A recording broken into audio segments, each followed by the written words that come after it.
Hi guys, welcome to our mini-series video number 2. Today I wanted to talk to you about how you can break the fear symptom cycle and retrain your brain. So just a quick overview of the amygdala. This is our amygdala.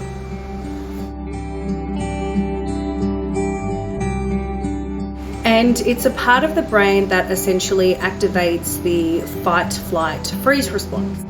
So if that part of the brain senses danger, it sends signals to other parts of your brain releasing stress hormones, which will then affect your nervous system, triggering symptoms to flare or become heightened.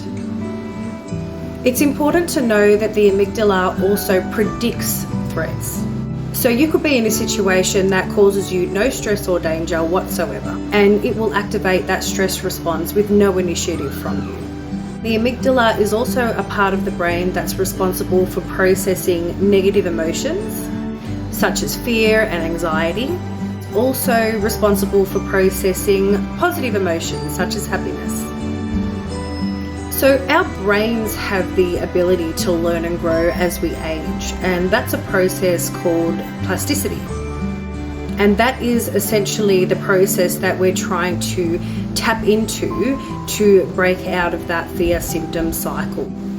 And I know it's something that a lot of people struggle with. They're not too sure how they can put this into play, how to go about retraining your brain, what's involved, what you can do to help that process.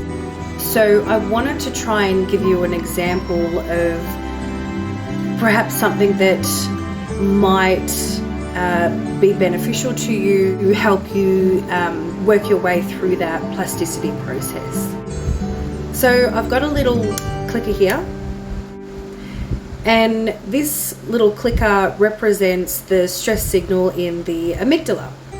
So every time I click it, that's the amygdala activating that stress signal.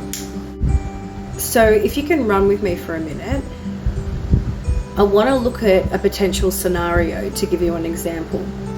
So say you've got a friend over your house, you're having a coffee, you're sitting there, you're having a chat, everything feels good, your symptoms are there, but you're fine with them. You know, they're not causing you too much grief, they're tolerable.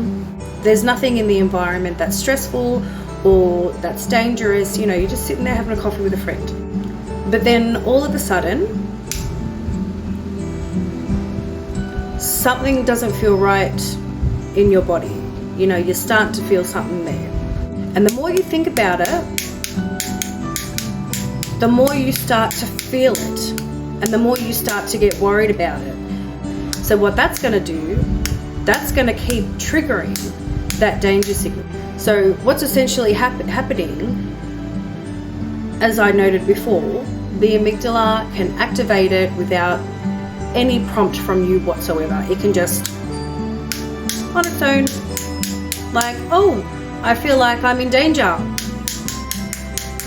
Wrong signals.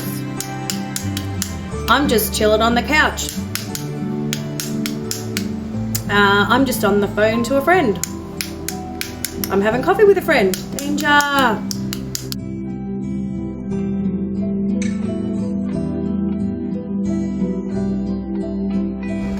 What you're going to do is you're going to stop what you're doing. You're going to close your eyes if you can and relax every part of your body. Your shoulders, your legs, your arms. Be conscious of relaxing your wrists, your fingers, your toes, your ankles, everything that you can make yourself conscious of in your body, relax it.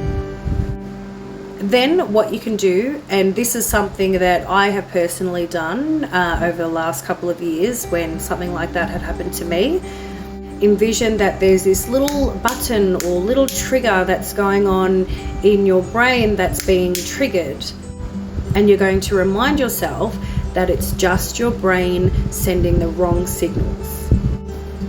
And now, assuming that you've had all the right health checks done and you've gotten your diagnosis, you're then going to remind yourself that you've had all the checks done, you know that there's nothing seriously wrong with you, You know, your health's not in jeopardy, you're fine, you're not dying, you're healthy. What you're feeling is benign.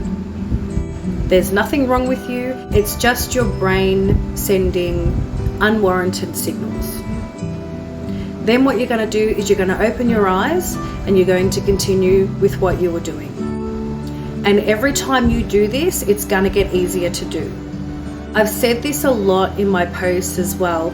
A lot of the times it's not enough to just say to yourself that you're safe and that you're calm and you're fine. Your body literally needs to feel it. It needs to feel calm. It needs to feel safe. And when your body is feeling that way, your brain is going to respond to that. So your brain ultimately is going to respond to how your body's feeling. And look, there's a lot of other things that you can also do to help you through this process. One of them, and I always encourage it in my posts, I encourage it in the group a lot because it is so helpful. Somatic tracking is really beneficial as well, especially when it comes to being able to sit with your symptoms, to accept them, to allow them to just be there. That's a great form of changing that pathway as well, because you're not reacting to your symptoms, you're not responding to them with fear or anxiety, you're just allowing them to be present. So that's a really significant aspect with your PPPD recovery journey as well, being able to accept your symptoms, to allow them to be there, not to fight them, to just be present with them. And once you start practicing these methods, you'll end up finding that you will get quite a bit of relief when you do them as well. And you'll find that the more you practice them, not only the better you'll get at them, but the better you'll start to feel. The reasons why meditation is really helpful, body scans are really helpful as well. They're the sort of things that are going to make you pause, you know, get out of your head, stop, you know, with the worrying, creating that fear, which is going to cause more symptoms. Those sorts of strategies really just let you come into balance with your mind and your body, and just to be. You know, I'm only human, I still get stressed, I have a lot of stresses in my life, you know, and I find that I still have to go back to practice these exercises, sometimes once a week, twice a week, depending, you know, how my life's going at the moment. But at least I know I have something to turn to when I do feel overwhelmed, or when I do feel like I'm starting to feel a little bit lightheaded or nauseous. I go back to these strategies, and they do really help. They're very beneficial, so I highly recommend them. But that's it for me, guys. Like I said, I hope it was helpful to you in any way, and if there's any questions, just leave them in the comments and I will try and get back to you. All right, thanks guys.